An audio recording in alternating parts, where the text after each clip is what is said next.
Hello everybody and welcome to another video. Hope you all had a good Valentine's Day. The way we're going to celebrate Valentine's Day here on the channel is talking about a couple of writing concepts here that go really well together, and you want to be thinking about them together. And they would be the external conflict and the internal conflict of your story. So let's quickly define these, because these two concepts are at the heart of any story that you will ever write, any story you'll ever see. This is it.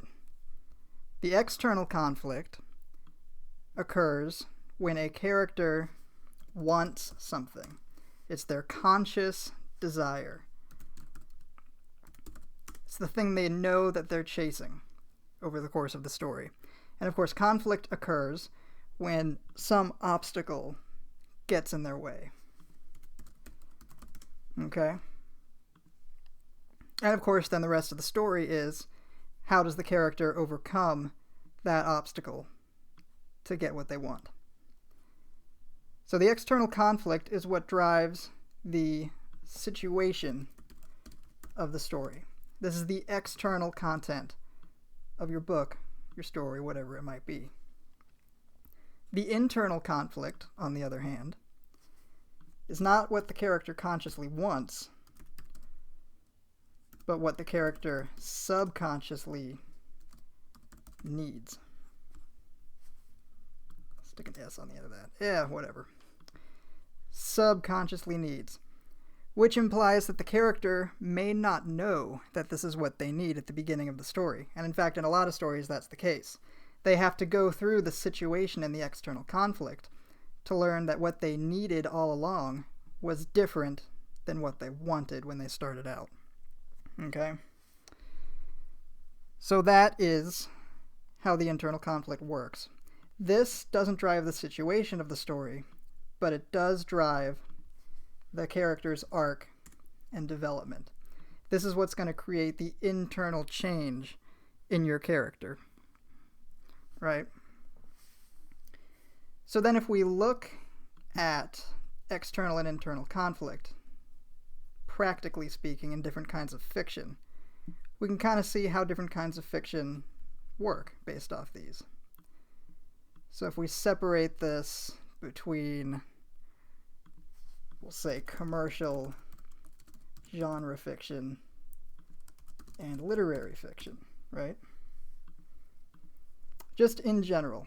And there is some crossover between these two. We're going to keep it simple for our purposes here. On the commercial genre fiction side, the external conflict is usually given the priority. Both of these kinds of stories will have both of these kinds of conflicts. Every story should. But in commercial genre fiction, the external is prioritized, whereas the internal conflict is prioritized in literary fiction. The point of a genre novel often comes down to the situation. So with a murder mystery, the point is the murder investigation. The detective consciously wants to catch the villain.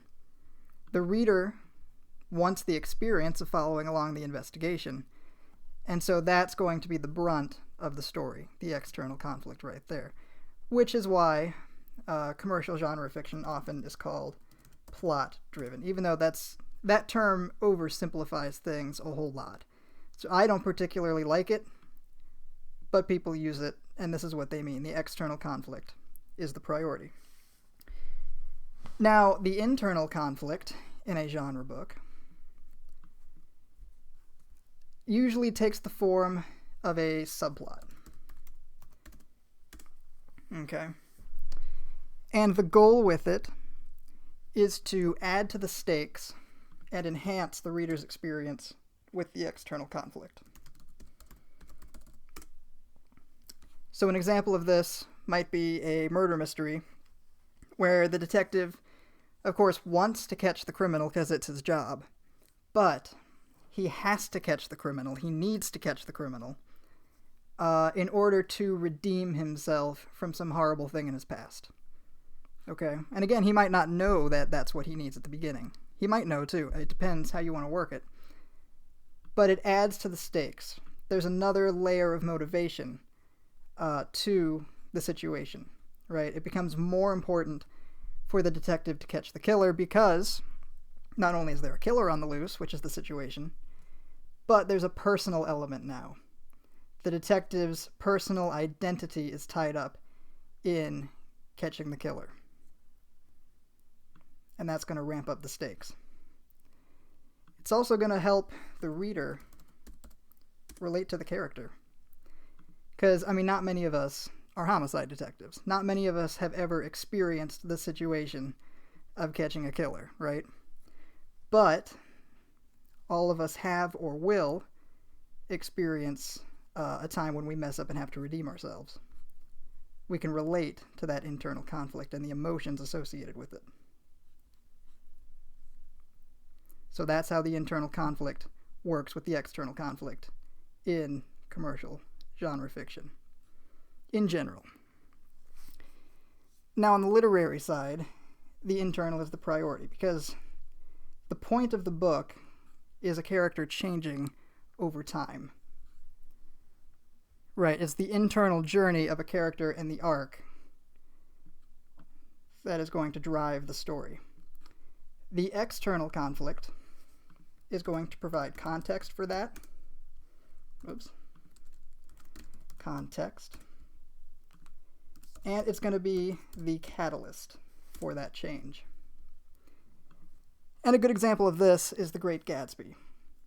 Right? Is it a book about Gatsby and whether or not he gets the girl Daisy and survives the mob that's after him? No, not really. Right? That's the situation that Gatsby faces. But the book's not about him. It's about Nick. And Nick's internal change, his arc, within the context of that external storyline, which is the catalyst for his change. Literary fiction is called character-driven for that reason.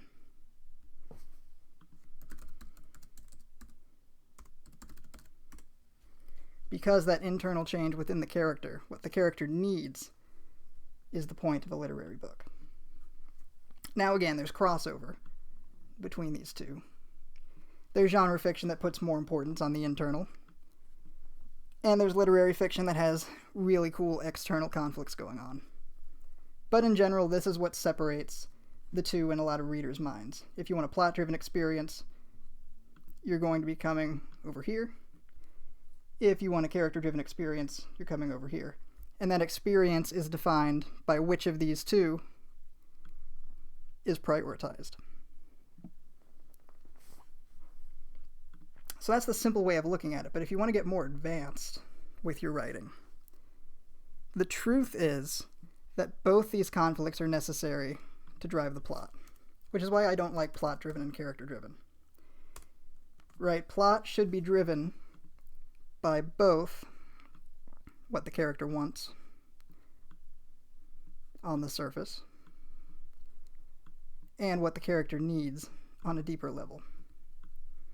This is how you get out of writing one-dimensional characters, having both of these. And this is how you get readers to connect with your characters, even minor characters. You can set up an external and internal conflict for everybody in your book. This is how you make those secondary characters come to life. This is how you make engaging main characters that can carry a novel or carry a series long term. And it's how you have a book that both entertains and resonates. Because this, the situation, is going to entertain. It's going to drop us into something like a murder investigation, which is unusual to us and therefore entertaining and interesting. But this need, this internal conflict, is going to make that resonate on a human level with your readers. It's what's going to get them invested, and it's going to make this more entertaining.